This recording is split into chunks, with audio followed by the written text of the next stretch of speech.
नमस्कार, माझे नाव मंगेश कदम आणि मी मुंबईवरून आलेलो आहे.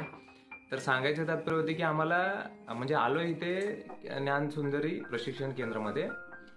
आणि इथून सगळ्यात महत्त्वाची गोष्ट कसं आहे ना, दुधामध्ये काहीतरी करायचं आहे आणि दुधाच्या प्रॉडक्टवरती कसं आपण काम करू शकतो ह्याच्यासाठी ट्रेनिंगची असं वाटत होतं आवश्यकता आहे आणि कुठून तर माहिती भेटावी.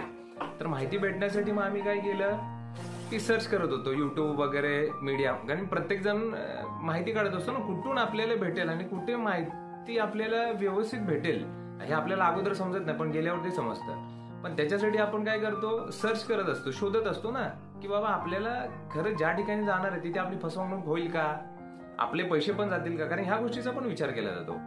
मग त्याच्यानंतर आम्ही इथे आलो तर आम्हाला इथे म्हणजे दूध घेण्यापासून दुधाची क्वालिटी आणि त्याच्यामध्ये कोणते कोणते पॅरामीटर आपल्याला बघणं गरजेचं आहे आणि तिथून पासून आपण त्याचे बाय प्रोडक्ट बनवून ते मार्केटमध्ये कसे आपण लॉन्च करू शकतो आणि त्याच्यासाठी आपल्याला कोणत्या गोष्टींवरती काम करणं, अभ्यास करणं आणि वेळ देणं, प्लस त्याच्यासाठी आपण कसं पॉझिटिव्ह राहणं, म्हणजे मार्केटिंगमध्ये ज्या काही प्लस मायनस गोष्टी आहेत त्या प्लस मायनस गोष्टींवरती आपण कसं लक्ष द्यायचं किंवा त्या ज्या आपल्याला प्रॉब्लेम येतात त्या प्रॉब्लेमवरती आपण कसं पर्याय काढायचा, अशा बऱ्याचशा गोष्टींची म्हणजे माहिती आपल्याला इथून मिळाली. आणि मी सर्वांना म्हणजे ज्याला करण्याची इच्छा आहे अशा माणसांना खरंच सजेस्ट करेन की जबरदस्ती नाही, पण तुम्हाला ह्या संदर्भात जर प्रशिक्षण घ्यायचं असेल तर तुम्ही जरूर इथे येऊन भेट द्या आणि याचा तुम्ही लाभ घ्यावा, एवढं सांगेन. नमस्कार.